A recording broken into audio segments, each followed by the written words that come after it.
Oi, eu sou o Felipe e no vídeo de hoje nós vamos entrar em uma das questões mais polêmicas da humanidade. A existência de Deus? Não. Jovens que juram ser nihilistas depois que leram algumas frases de Nietzsche no Pensador.com. Mas sério, foi o filósofo alemão com letras demais do nome, já que sim, ele poderia se chamar apenas Nietzsche, mas escolheu colocar 5 consoantes para o mesmo fonema, que escreveu algumas das obras mais polêmicas da história por sua provocação ao cristianismo e basicamente toda a hegemonia filosófica da época. Vamos revisitar o anticristianismo de Nietzsche e tentar entender quem foi que matou Deus, onde vai ser o funeral. Esse papo todo importa mesmo? Religioso autoritário ou ateu rebelde, é bem capaz que você não tenha ideia do que a frase Deus está morto significa ou de onde veio. E é sobre isso que nós vamos falar hoje. Vem comigo.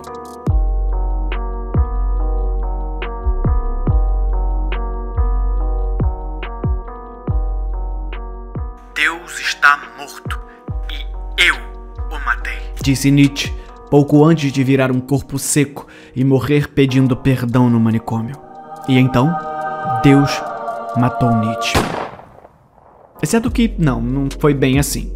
Na verdade foi um pouco assim, mas não foi bem assim. Essa frase obviamente não foi inventada por ele. Inúmeras obras literárias já tinham se apropriado da ideia de um criador supremo morto por inúmeros motivos diferentes. Mas o filósofo usa a polêmica frase pela primeira vez em A Gaia Ciência de 1882, que pode gerar uma confusão enorme dependendo do idioma que você ler, porque o original Die Fröhliche Wissenschaft foi traduzido para o inglês como The Gay Science, e eu li esperando que Nietzsche me explicasse a ciência por trás de homens musculosos vestidos de colã azul fazerem homens héteros adultos questionarem a própria sexualidade. Eu acho que eu preciso levar isso pra terapia.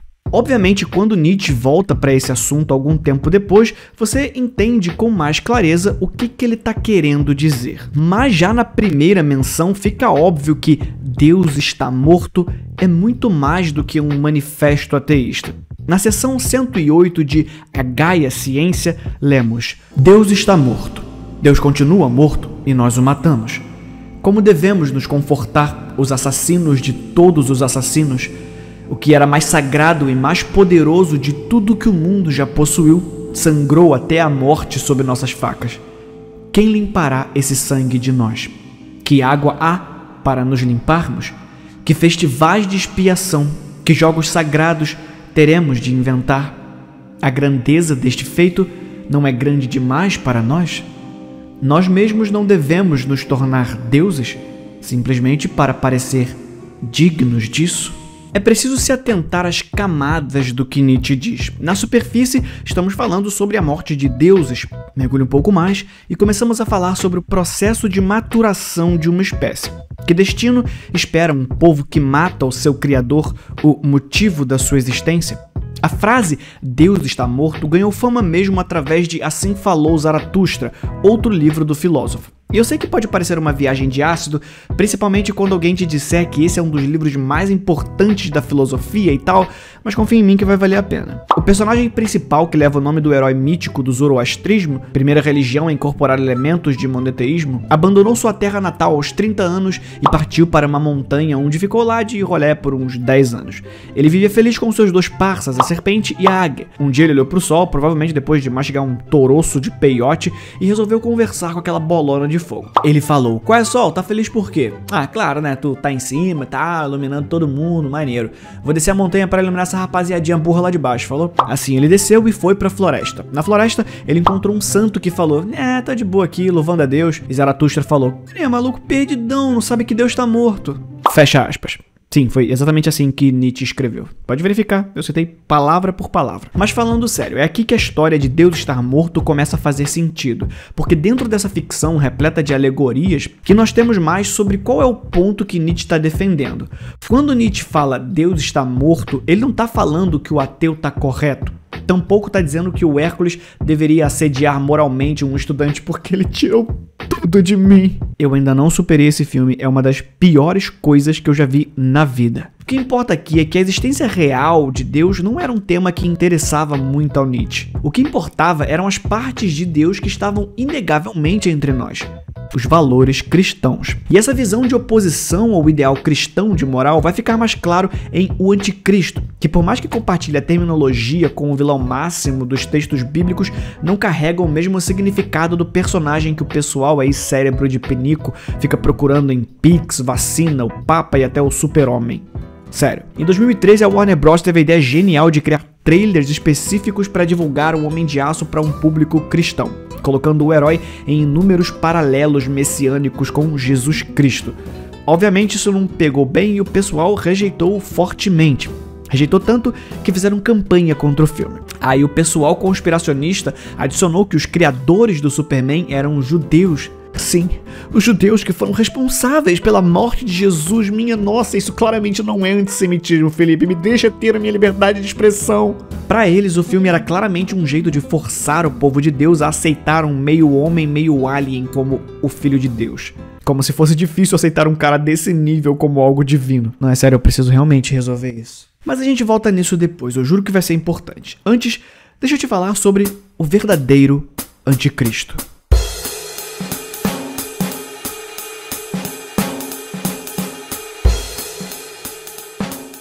A palavra original do alemão der Antichrist se traduz como o não cristão, ou o que se opõe a Cristo enquanto símbolo, não enquanto indivíduo divino ou filho de Deus. Ele reconhece a importância da moralidade judaico-cristã tanto quanto aponta a incongruência de parte dessas ideias. O que Nietzsche defende é que a falência desses ideais nos deixou órfãos, e isso é extremamente perigoso, principalmente porque os valores morais cristãos originalmente deturpam nossa visão de mundo ao negar a natureza humana. A natureza nos diz que quem toma mais tem mais. A religião nos diz que quem dá mais tem mais. A natureza nos diz que quem reproduz mais tem mais vantagem. A religião nos diz que o sexo é sagrado e deve ser guardado numa caixinha. O cristianismo pode ser resumido como a renúncia do corpo físico em prol de um plano espiritual. Um plano que nos vai ser dado por um Deus específico. Um Deus que a gente anda vendo com cada vez menos frequência. Em Os Irmãos Karamazov, de Dostoiévski, há uma frase que vira e mexe é trazida de volta dentro dessa discussão. Se Deus não existe, tudo é permitido. E assim como Nietzsche não faz uma defesa de que Deus não existe, isso aqui também não é uma defesa de que Deus existe. Se Deus não existe, tudo é permitido, é apenas um jeito mais bonito de dizer que os nossos freios morais estão amarrados em valores não alcançados pela nossa moral. E se você remover Deus dessa equação, viramos animais. E que precisamos apoiar nossos valores morais em algo que não dependa da fé. E assim como Nietzsche, Dostoiévski também teve seu texto deturpado, porque essa frase não aparece no livro. Pelo menos não assim.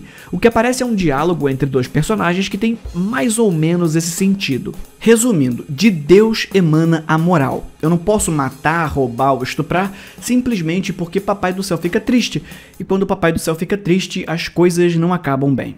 Coisa de tortura eterna no Lago de Fogo e tal. Simone de Beauvoir discute isso também, mas indo na linha oposta. Se Deus não existe, a nossa liberdade é maior.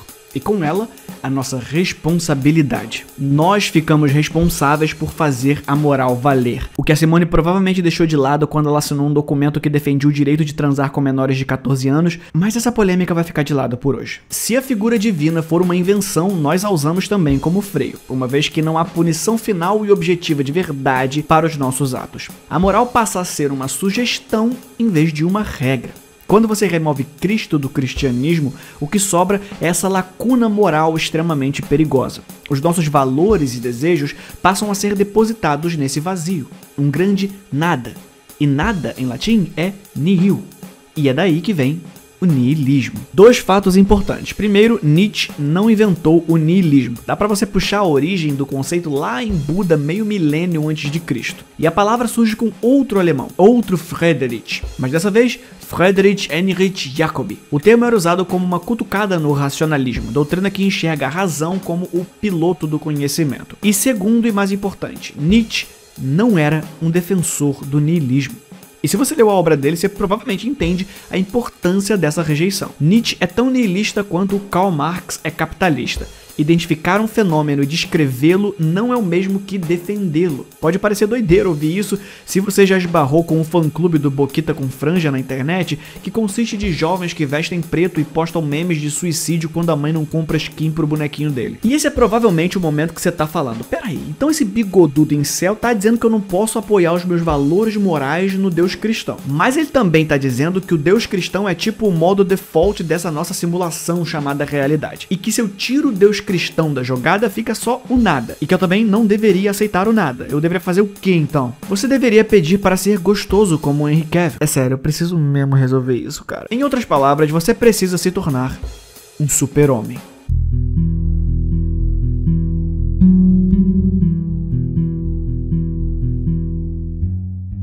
Foi em O Anticristo que Nietzsche traz o conceito da transvalorização, essa mudança dos nossos valores enquanto sociedade, a inversão dos valores que enxergam processos naturais do nosso corpo como algo a ser combatido em nome de uma moral divina. Nossos desejos não eram mais pecaminosos, mas apenas uma resposta biológica a estímulos. Em vez de negarmos nosso corpo, deveríamos entendê-lo e compreendê-lo dentro do nosso escopo moral. A gente não deveria acreditar nas coisas pela necessidade, mas pelo fato. A sua vontade de acreditar ou desacreditar não interfere na existência de Deus.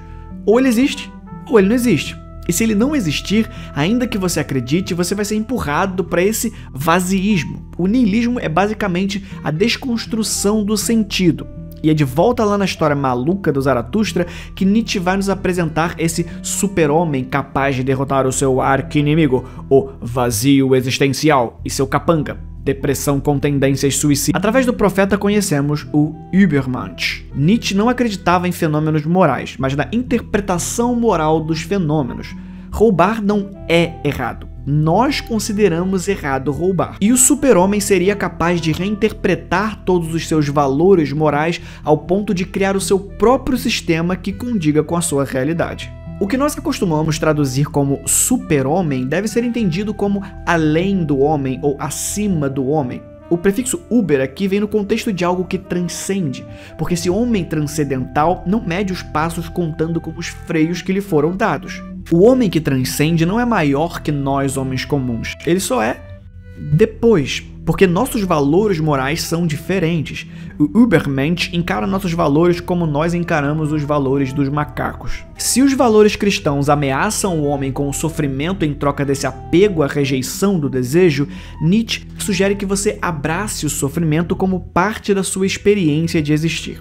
A moral cristã enxerga sua passagem pela Terra como efêmera, em contradição com a vida eterna que você vai viver depois daqui. O super-homem carrega em cada ação a sua eternidade, já que é aqui onde estão as consequências que você vai enfrentar. O niilismo, e aqui já é uma opinião minha, é só uma preguiça moral. Até por isso, Nietzsche estava mais para um existencialista do que um niilista. O niilismo é basicamente encontrar o fim do significado das coisas e parar por aí.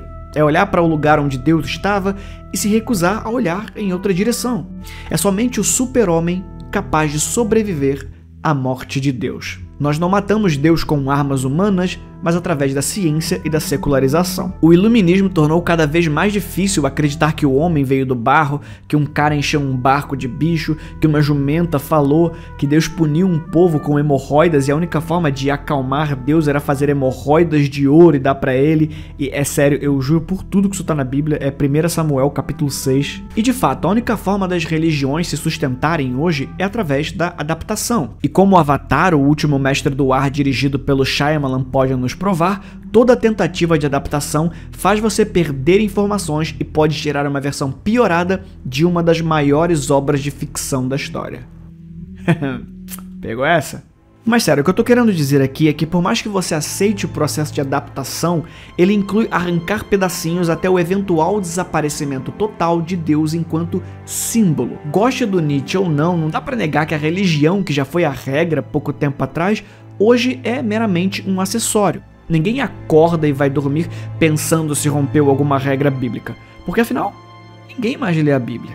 Ah, Felipe, mas eu leio. Sim. Assim como tem gente que vota no Emael, o democrata cristão. A exceção não deve ser considerada regra. Nietzsche é um indivíduo europeu tecendo comentários a respeito da sociedade europeia, e a morte de Deus não é algo a ser comemorado.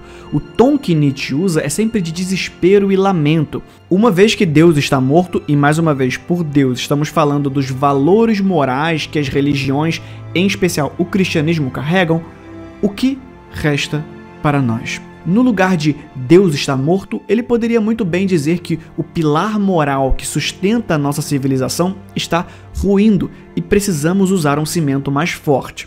Claro, ele poderia dizer isso, mas aí esse vídeo não existiria e a gente não estaria discutindo isso. Porque mais do que um filósofo, Nietzsche era um poeta e um aforista. A obra dele é baseada em dar essas porradas filosóficas em doses curtas. Ele não escrevia para causar reflexões demoradas e profundas, ele queria era de fato causar essa sensação de uau, é verdade? Como eu não pensei nisso antes, cara? Eu não tô dizendo que é mole engajar na obra de Nietzsche, porque dá um trabalhinho entender o conjunto, mas definitivamente é mais acessível do que um Hegel, Kant ou Wittgenstein. Diferente de um Karl Marx da vida que pega a sociedade e diz: ela tá quebrada e eu sei o jeito exato de consertar. Aqui está o passo a passo. O que o Nietzsche faz é pegar a sociedade e dizer: ela está quebrada.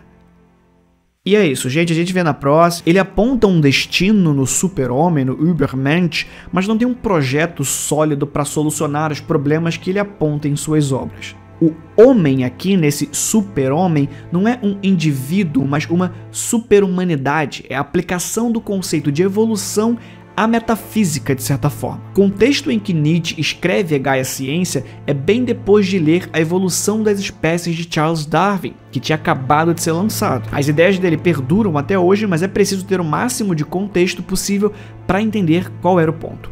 Então é isso, para Nietzsche, Deus está morto e nós precisamos enfrentar esse luto para seguir em frente. O cara era surpreendentemente otimista a respeito dos rumos que poderíamos tomar enquanto sociedade. Imagina se ele estivesse aqui para ver que quando ele disse para as pessoas quebrarem todos os ídolos, um monte de jovens simplesmente transformou ele em um.